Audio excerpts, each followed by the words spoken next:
Welcome to this episode of Blended, Blessed, and Always a Mess. I'm Aric. And I'm Angie. We are married with a ton of kids. We have 6 kids total. He has 3 and I have 3.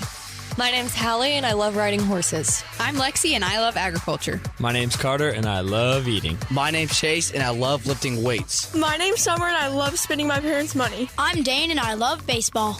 Our show is about our blended, blessed, and always a mess life. And our hope is if you find yourself in the same situation we are in, that by sharing our story, all the fun and all the mess, the challenges we are experiencing, it will give you some inspirations, laughs, and community, knowing you are not alone in this mess. We appreciate you spending time with us. Let's dive in. Welcome to this week's episode of Blended, Blessed, and Always a Mess, where we are super excited this week to visit with another blended family. And the initial connection with JC came from Angie. They worked together for a while. They don't any longer. And through that time period together, got a chance to meet with JC and his wife, Ro, and just kind of visit with, they have some of the same blended family challenges. They also have some of the different family challenges when blending. And so we thought it would be a great opportunity to have them on the podcast and talk about what it's been like for them so that we could share with each and every one of you. Ange? Yeah, I would just say JC and I at work events, we would always get into amazing conversations from life challenges to blending families to raising kids and diversity, workplace challenges. JC was also always the best dressed, so a lot of discussions around places to shop in Chicago. You name it, we covered it. So we've been talking for a while. Like we need to have JC and Ro on our show just to dive into that because it's been really awesome conversations in the past. So welcome to our podcast. Thank you for having us. Well, I would say this, like, when the four of us met some time ago, we were in Mexico. Yeah, we're in Mexico, right? It was interesting. It's always interesting to me how the universe works and how people that have similar energies tend to just move and end up meeting and finding each other, right? So I don't know how many times, Aric, I'm walking on the path and I look where you are. Right? Yeah, I know. It was a complicated resort too, but everywhere we went, like we were always running into each other. I was amazed. Like we should have never ran into each other, but we always did. I mean, then there was a couple of nights where we just, as two couples, really got a chance to get to know each other a little bit better. And that was it was an honor to kind of talk to you during that time period. It's an honor for us to be here as well. So I'm glad to be on today. Awesome. So you guys live in Chicago. Can I ask? I know I've got family that live up there. Here we are, mid-May. What's your weather like? Today it's kind of chilly. It's about 9 now. It was it was nicer earlier. It was about 65 maybe a couple hours ago, but now the temperature is dropping. Yesterday it was 80 until about 5 o'clock, and then it turned down. It got down to about 60. Dropped 80. Yeah. I've had family up there for 30 years. And so you go visit and you have to pack all kinds of things, right? Because just what you're talking about. Here in Missouri today, we're 80. We're going to be 80 again tomorrow. But up in Chicago, it's like, hey, got a great one day 65, might be 80 the next day, back to 54. You guys are all over the place up there. Sometimes it happens in the same day, right? Yeah, for sure. Sometimes I'm walking around with a pair of shorts and a fur coat, right? What's going on in the course of the day. But yeah, it's as long as it's sunny outside, which it is today, if it's a little chilly, it's not so bad. Yeah. And you could totally pull off that look. I can. I tried. I've done it. I've done it before. Well, guys, why don't you share with our listeners your story about how you met, and then we'll get into how you decided to blend a family and what that's been like. All right. So we met officially in person. We met March 20th, 2000, right? 23 years ago. She always says the 22nd. I say the 20th, but somewhere around that time, 22nd. We actually met through a mutual friend, a friend that I grew up with, and a friend that she had been working with for years. She thought that we would be a cute couple. She thought that we'd have the similar interest. We had both recently transitioned out of a relationship where we had children, right? And she thought that would be good for us to kind of get in contact with each other and figure out what was up. And that's pretty much what happened. So how old were your kiddos? At the time, they were 5, 6, and 10. Yeah. So between the two of us, like we have 3 children. So yeah, 20 years ago, Jay would have been 8. Was it? I thought it was younger than that. Okay. Well, here's the thing. The day that I gave you is the day that we actually first had our first date. Yeah. So if I'm thinking about the time period, PJ turned 6 in April, right? But we have been talking somewhere around there. So the kids are probably like 5, 6, and 10, give or take a couple of months or so. So they were pretty young. And so what was that like? How was dating? Who liked who more? Or did you like each other the same? What happened? She was chasing me for She's shaking her head no. I wouldn't tell the story, but I can't because it's a family podcast. But from my perspective, when I met her, I thought that the only word that I can use right now is she was very regal, right? She was a regal woman. And we'll get to more about the cool and challenging thing about that kind of later on in the conversation. She was very regal, just very resolute in terms of her approach to life, which I thought was cool, interesting, and I was curious about that. Ro, what'd you think about JC?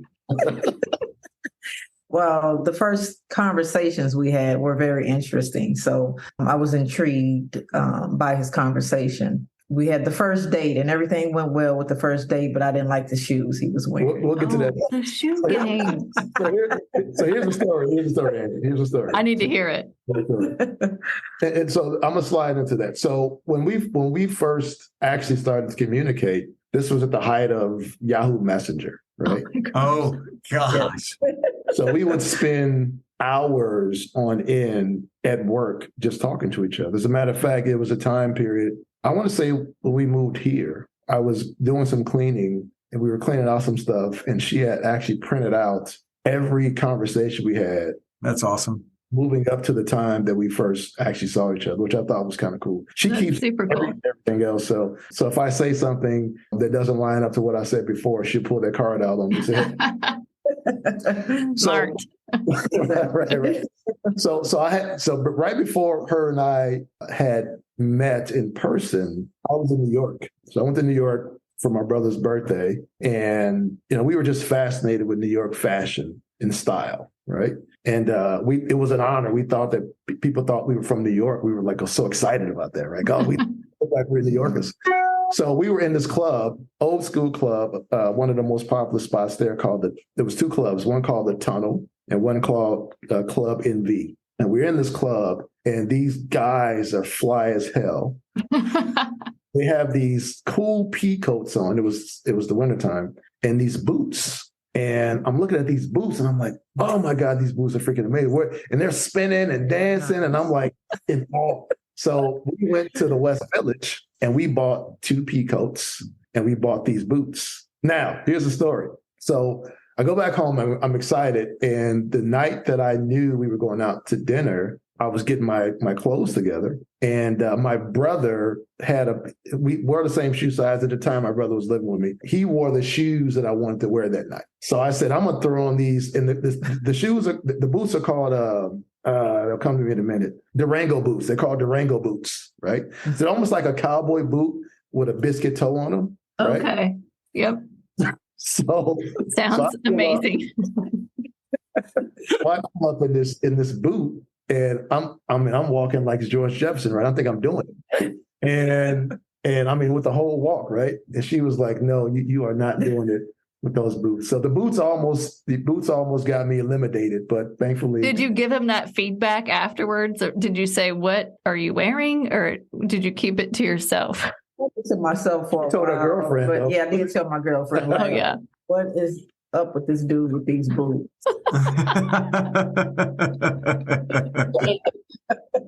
But I did tell him. I told him sometime later that I didn't like the boots. She liked the boots. She liked them. Based on her facial expressions in the video, I don't think she likes the boots now. I don't think they ever won her over at any point in time. So you guys start dating, and then how long would you say that you dated before you decided that you would introduce your 3 kids? This reminds me of a story. That's the question so many people in blended families ask. Like, how fast was it? Was it a long time? Was it quick? Would you change it? Yeah. Would you learn? So for me, when my daughter's mom and I split up, my daughter was probably about 4 or 5 years old. And before Ro, I dated one other person seriously. We dated for about 4 years. So I was very intentional about not bringing people around my daughter, right? Until I felt that it was actually very serious. So it probably took maybe about 6 months or so, 6, 7 months. It was about 6 months. Because we both, at the place we were in our lives and our ages, we had both dated and, did what we needed to do to get whatever out we needed to get out. And we were just finding a place in our lives where we wanted to really focus on building a family, solidifying that, and growing that family. So 6 months went by, and that's what happened. But I actually met her son by accident. Oh, that seems like a story in itself. So here was the deal. We had started dating.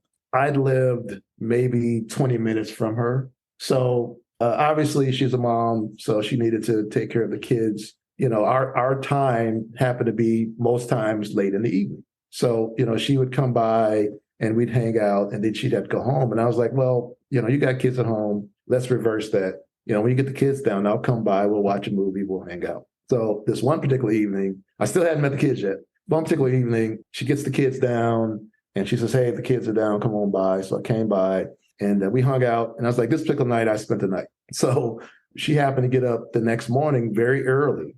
And you went downstairs to wash clothes or do something, or get something out the dryer. It was a weeknight, so it was getting ready for work. So I'm laying in the bed and I'm scantily clad. I'll say that.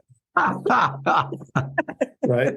So my son Patrick, in that time period, he would sleepwalk a lot. So he got up in the morning. It was early, like 5 o'clock in the morning, and he came right in the bedroom, pushed the door open, came in the bedroom, and he started to tap me on my butt.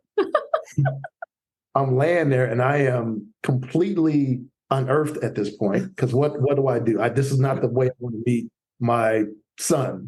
So I can see him literally. He's kind of, wiping his eyes. It's dark in the room, and he says, "Ma." It's like, "Ma," and I was like, first of all, why do you think my butt feels like your mom's butt? So I said to him, "I'm not your mother." And he just came out, went back in his room, went back to sleep.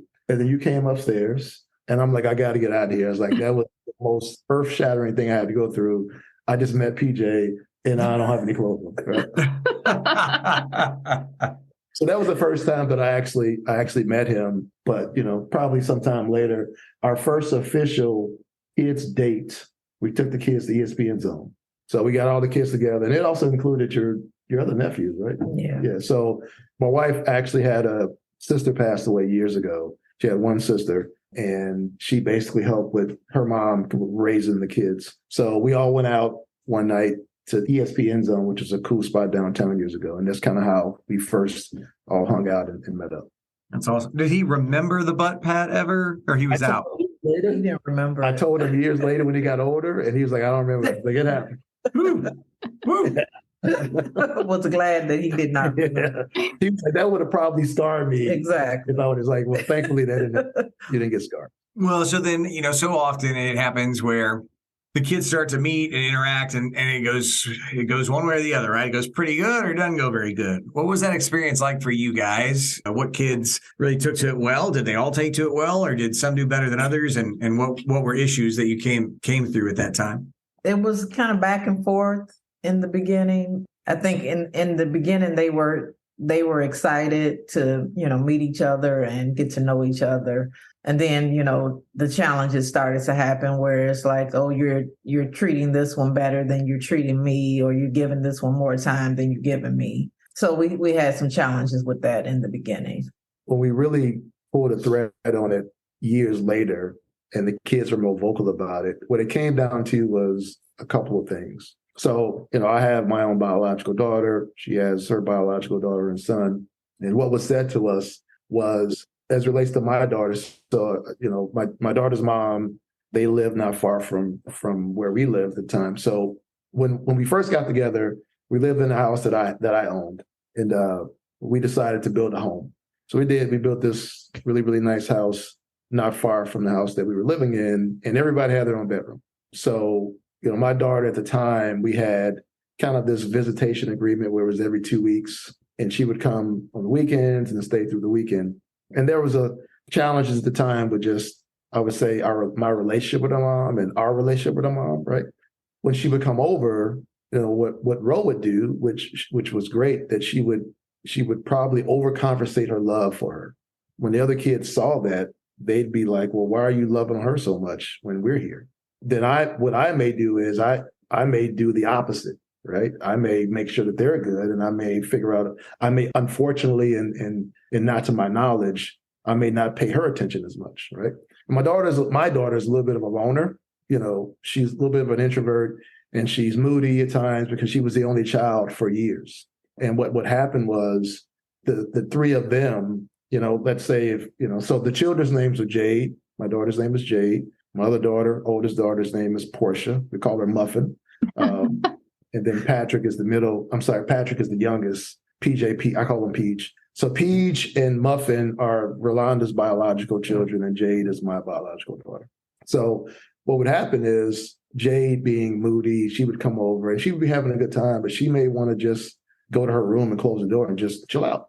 And, Patrick and Portia may have thought that was like an offense, like an affront. Like, what do we do? Like, why are you being, so disconnected and distant from us? But that's just kind of how she was. And what we realized is that children don't have the proper maturity levels at that point to be able to ask that question. Hey, what's wrong? Did I do something? Instead, they just say, well, screw you then. We're going to go. Mm-hmm. Yeah. And then what will happen is my wife will go in the room, she'll sit with her, she'll make her feel better. And then the other kids are like, what's going on with that? So it started to kind of divide the household a little bit in that regard, because now we're constantly overcompensating for things that was kind of out of our control. And then we as we continue on in the story, we would still see remnants of that as to how the kids began to coordinate, communicate, collaborate with each other as they got older. One, I have a best friend named PJ. I also call him Peach, for the record. There you go. Look at that. We're always aligning on something. We're always aligned on something, but I mean, it's just easier. It's like, hey, Peach, what's up? Hey, Peach, well, let's go do this. So that makes total sense to me, that would be a thing, right? Kids don't understand. I mean, their brains aren't developed enough to understand their own thought process, much less a new sibling in their life or their own friends. And so as you guys were going through that, do you feel like you were able to work through it at the time, or kind of, as you alluded to, that's later when they got older that they kind of shared with you what they were going through? Or was there just a point where you did kind of work through it together as a family? We worked through it, but continuing to work through it, like would sit them down and have conversations like, what are you feeling? What's going on? And they would say what they're feeling, and, things would be normal for a while, but then some snag would happen in the road, and then we'd have to go back and revisit everything all over again. And I think even today, we still have those issues where, sometimes they're a little disconnected from each other at certain times, and they're all grown and doing their own things now. But yeah. There's so many layers to it, right? So there's other parts of the story, right? So, Rose's husband, he was unfortunately, killed in a violent attack when the kids were very young. So when I came along, and just back to my point earlier about my wife just being regal and being very independent and being able to handle the load of the responsibilities of these children that she now has to raise by herself. And then I come along. With those boots. These boots, right? She said those boots should be made for walking. So Dude, I almost said that before you did. Gosh. So, and it's interesting how we all work and navigate life through our own personal experiences and environment, right? So let's take even a further step back. So my parents have been married for 50 some odd years, still married. My wife's parents, they're married, but they have been together in maybe 40 years. Forever, right? Yeah.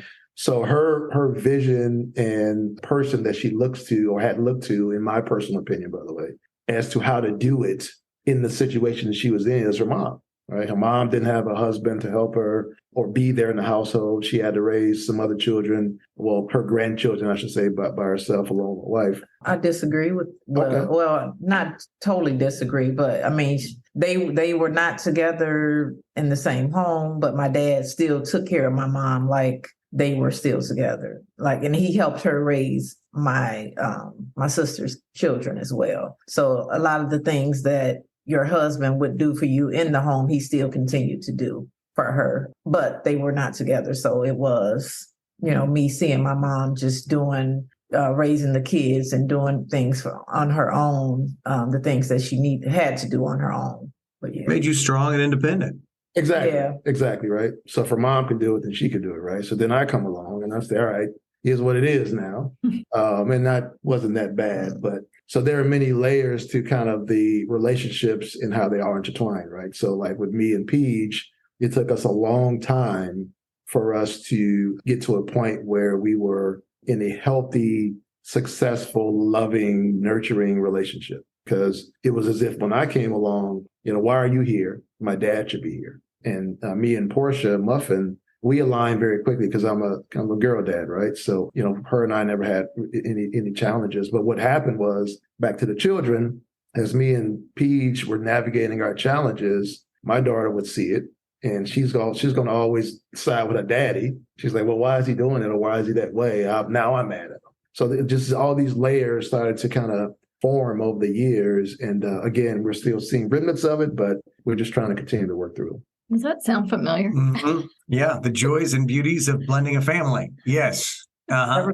Yeah. The reason we started this podcast, the challenges are there, they are real, and so much of the world is going through them for sure. Well, I can connect to the independence because I was single for 5 years doing my own thing. And then, strong dad shows up and my kids are like, what the hell is this? Like, what do you want? Uh-huh. Yeah. And for Chase, especially, like he was used to being, even though he was like 8 years old at the time or 10 years old, he was 9, turned 10 a couple months after we started dating. It was like, who is this guy? Yeah. Mm-hmm. Why is he here? I'm the man of the house. Right. Exactly. He wasn't, but he was. And so then that was a challenge for sure that we had to work through. Nothing you can do is right. Like, like I don't care what you do I don't like it. It's not. No. I don't like it. Yes. Ro, did you struggle with that because you're, as a mom, just naturally protective over your kids? Because for me, I struggle with that too.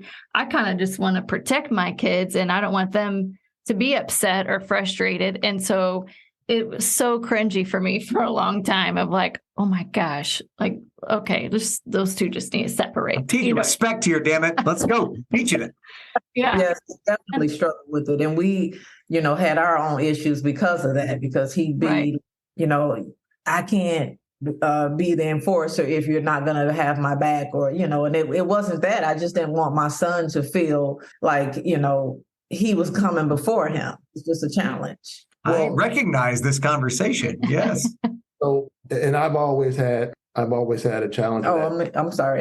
And to go deeper into that, when his dad passed away, he was only 3. Mm-hmm. So he didn't get a chance to he didn't really get a chance to know him. So I think he had issues with that as well. Like I didn't get a chance to know my real father, and that's who I really want to know. I don't care who you are, And it was extremely frustrating for me, right? Because I feel like I'm a great dad, right? A loving dad. It's innate in me to put people before me, especially the kids, right? And I always felt for a period of time that no matter what I did, it just wasn't enough at all. That really planted seeds in me of, kind of discontent and frustration and like, why am I doing this? And then to her point, I was all about structure and responsibility and mandating that we cannot be a united, cohesive household if the children have their favorites. And, we have to set a rule, and that's the rule. And whether I'm here or not, or you're not here, that rule has to be enforced. For me, my biggest opportunity that I was trying to focus in on was, I'm a man trying to raise a man. And it's even a little different because I'm a Black man trying to raise a Black man. which is a whole different other type of conversation, right? So, and I would always tell my wife, like, that's not your job. It's my job. Let me do my job. There was a bunch of times where her and I would just be at odds about it because, to your point, Angie, she wanted to protect them, but she didn't realize that so did I. So that's kind of where a lot of the challenges came in the early parts of our relationship. I think that's so common. It's so common. I think that's probably one of the biggest challenges of blending a family is how do you come together and parent together when they're all coming from different experiences and backgrounds, and you just it's so difficult. It's so difficult. It really is. And I want to dive into that. But first, we're going to pause and take a quick break from our sponsor. And then we'll be back with more with JC and Ro after this. Today's episode of Blended, Blessed, and Always a Mess is brought to you by Top Notch Clothing. You know, our family loves to stay in shape. And so we need a lot of different workout gear. And myself, Angie, and the kids have started to love wearing Top Notch. They've got men's and women's apparel, shorts, t-shirts, leggings. The fit on it is so good. And I love their hats. I'm a big hat guy. And you can literally get the hat super dirty and it just washes right off with some soap and water. It's absolutely fantastic. Look, if you haven't found workout gear that works for you, then check out the website, tnclothing.com, and you can get 15% off your first order when you use promo code BLESSED at checkout. Top Notch Clothing. Check them out, tnclothing.com. All right, so JC, I might get us in trouble on this, but I mean, what we were just talking about as far as like you want to be a man, and here's how we're going to do things, because you're trying to raise young people, at least as a father. That's how I've always viewed it. Like, my job is to raise a young man and a young woman. And obviously women tend to be more nurturing than men. And so just today I was talking to my trainer, Michael, who's been on our podcast before. And we were kind of talking about, you know, I can tell anytime that Chase and I have any kind of tiff, and I just don't even yell at them anymore. I try to deal with them different ways, but I can tell she gets all tense and it's like, oh God, she's feeling all the things. Even when I just don't even yell at her anymore, she knows there's something. So she gets all, and what he was saying was, and I think this too, this is where I'm going to get us in trouble. As a man, I'm willing to say, because I just want you to be on my side and to go with me a little bit. I'm willing to say, I understand that I'm at least 50% wrong in most situations, maybe 60, 70, right? But ladies, could you be 10 or 20% wrong? Is that possible? Or is it all me? Is it all JC? Like, what's the thought process there, ladies? Because he was saying the thing. He's like, I'm willing to say I'm over 50. My wife to say she's 10 to 20 is a big step for her. And I'm just wondering where that's. Here's what I'll weigh in, because I'm gonna be right in there. I'm just asking. For the record, the little tiff you guys had, I never said you were wrong. No, I know that's fair. As a mom, here's what I would say: why we get tense, and then so now, Ro, I'm gonna need you to back me up. Why I feel like as a mom I get tense over is because we carry our kids' emotions, and we know when they're struggling or frustrated or hurt or whatever. It doesn't matter if we agree or disagree with you. As moms, we feel that, and it's gonna feel heavy. Exactly. I mean, that at the end of the day, you carry their emotions. Exactly. You guys don't care, but we do. Well, here's the thing. It's something that I've said a lot. Facts and feelings are different, right? Yeah, that's such a good point. Right? So if the fact is that, I'll give you an example, right? When we were living in our old house, it was snowing outside. Big snow came in. And PJ got to a point where he can start shoveling the snow. And we had a pretty long driveway. So we would get out and shovel the snow in the evening time, because basically this particular day had started to subside. So say, hey, dude, get your boots on, get your coat on. We get out and shovel the snow. So we get up and he's like dragging his feet and like, why do I gotta? Because I said so, right? Let's go. So he gets his coat on and we're out there shoveling the snow and he's half doing it. So Ro is standing in the window. And she's feeling a certain way about this. She's feeling that my baby's out here, it's cold outside, he's not that big, he's moving the snow around, he's going to hurt himself. She's not feeling that way about me, though. Here's the fact. The fact is he needs to learn how to be a man. He needs to learn responsibility. He needs to learn how to be given a responsibility and complete it. So we're out there shoveling the snow, and she puts her coat on and she comes outside to check on him. And she says to me, well, babe, now we've been in this house for probably 3 or 4 years at this point.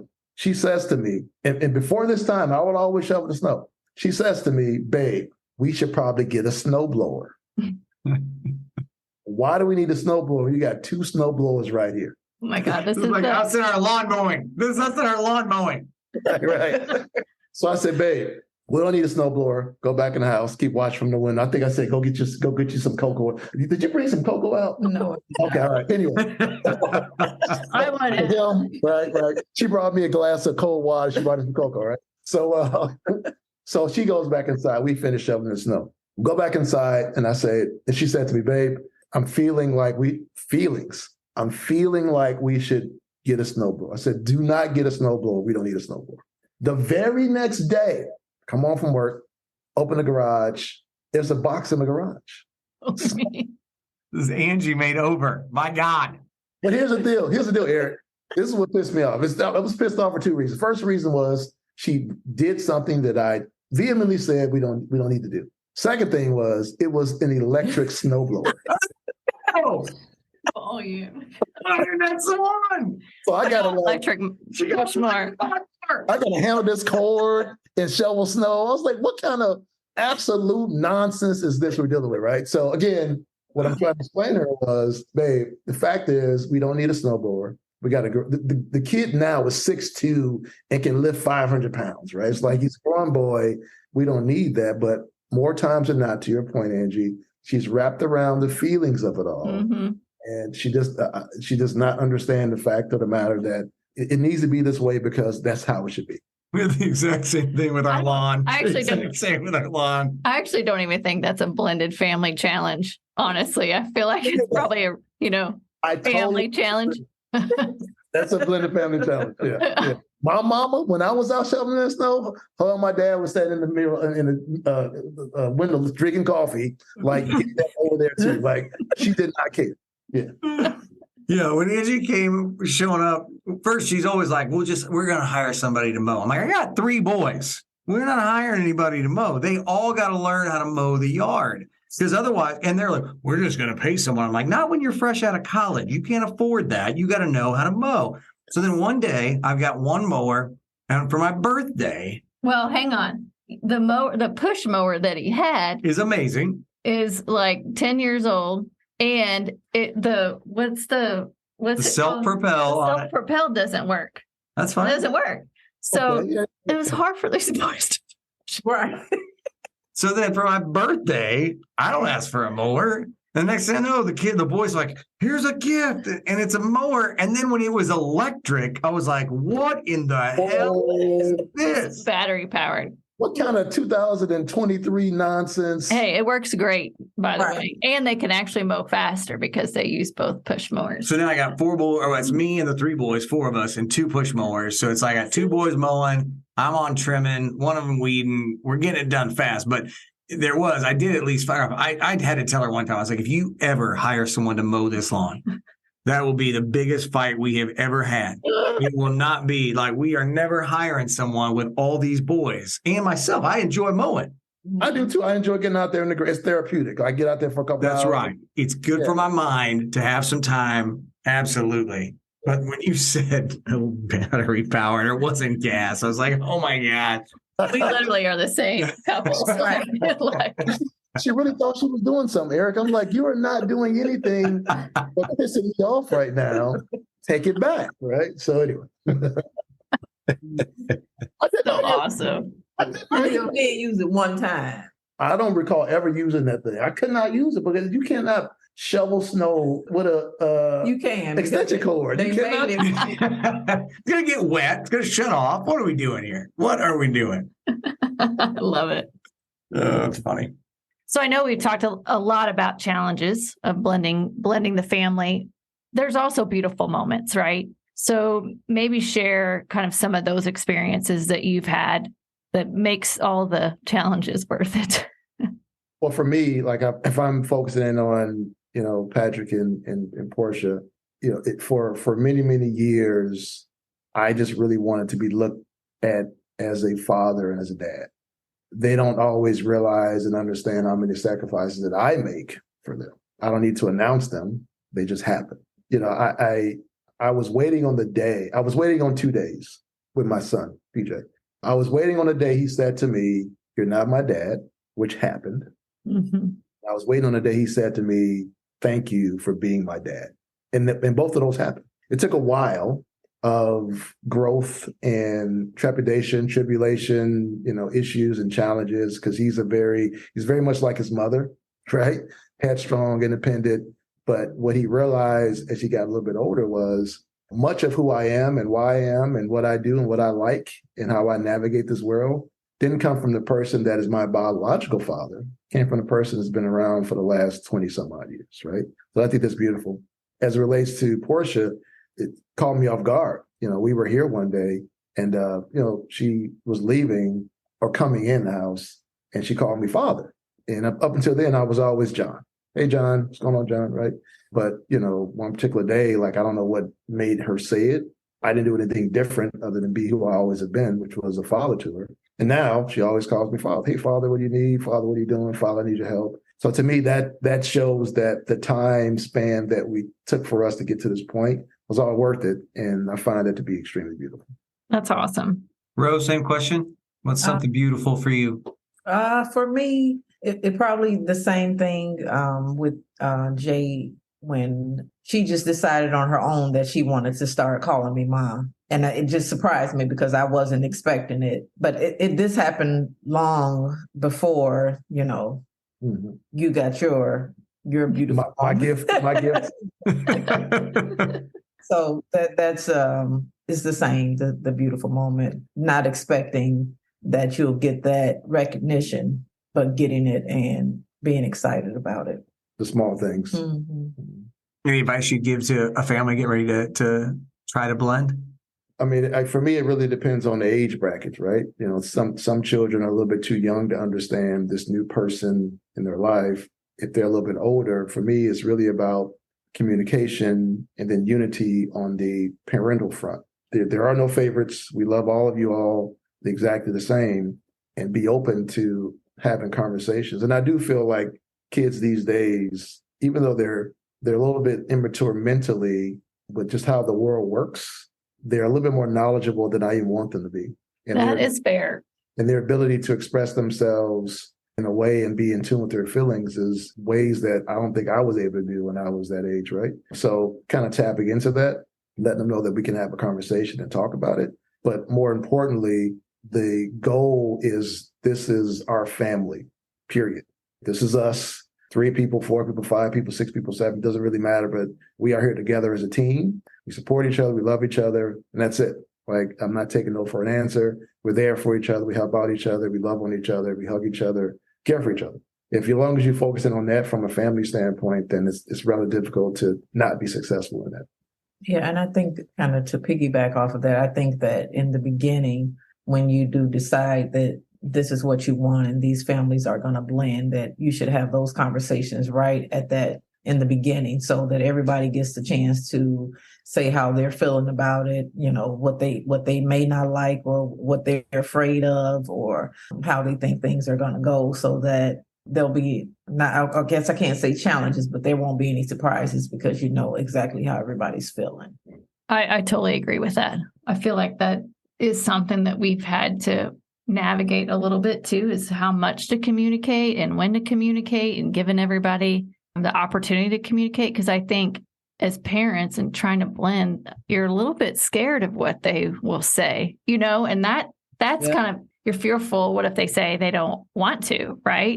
But allowing them the ability to communicate their fears is great. But yeah, it's a little scary. We do kind of push it off because we don't want to know if they're feeling a way like, oh, I don't want this. Like, okay, well, how am I going to change that if you're saying that you don't want it? Now I feel guilty because now I feel like I'm pushing it on you. Yeah, right. Well, the fear is good. We have to honor that fear, but I'm always considering the alternative, and the alternative for me and what would the world be like in this family if I wasn't here? And my wife would have probably found someone that was amazing, right? But I think I'm pretty freaking amazing. Right? So I said and say that if I'm talking to a child that I'm going to be bringing into my fold and my family that I'm going to be responsible for, they need to know that I'm here to be there for you, to support you, to make sure that you grow and you're better and you're a great citizen and human and et cetera, et cetera. So let's talk about why. And maybe that's because you don't know me well enough. So let's go do that. Let's go build with each other to make sure you're more comfortable in the relationship and the situation so we can all continue to be an amazing, growing, productive family. And I think that's the hard part, is because I think naturally it is exciting at the beginning. It's like a new friend to hang out with. Then reality sets in. Then they get scared and push back. And then it's the trust building. So then everybody has to make sure that they're consistent. And that's what we found. And I'm sure, JC, you did the exact same thing. This is who I am. I'm not changing. I'm being consistent. And then over time, that trust gets built. We're like, okay, now I know this guy. Yeah. I know he's not going to change. Well, there's this, I always talk about intent versus impact. So the intention is for us to be great for these children. But sometimes what happens in the middle affects the impact of what happens, right?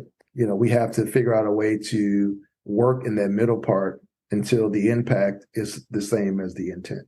And for me, that's just a constant work in progress. It's iterative. It's a journey, right? As I always say, I don't chase perfection. I chase progress. So as long as I'm getting better every day, as long as we're getting better every day, and I'm seeing progress, like what I mentioned earlier in terms of the kids calling me father now, then I'm good, right? As long as I keep doing what I'm supposed to be doing and she does what she's supposed to be doing, then the world will give us what we need. Well, guys, we could talk forever, and we've loved the conversation. It's always fun and a blast, but we do have to wrap up. But we have one final question to ask.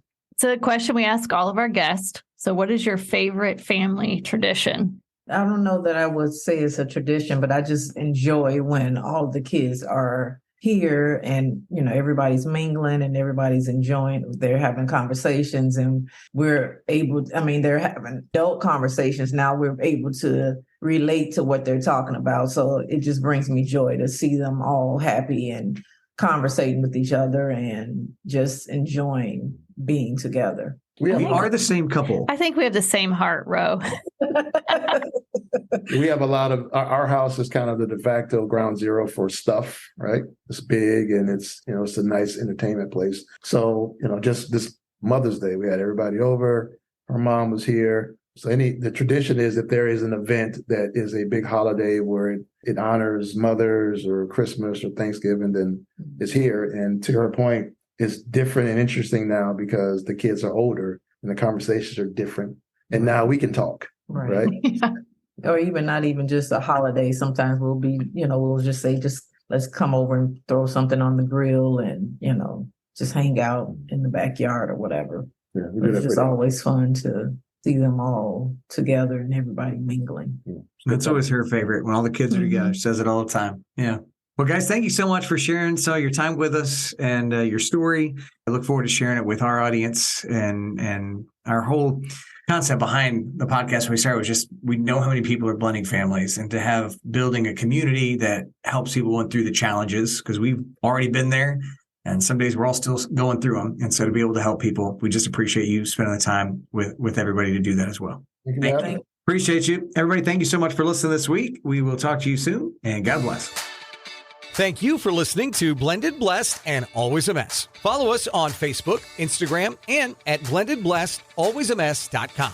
Reach out to us on any of our social channels. We would love to hear from you. Have a great week.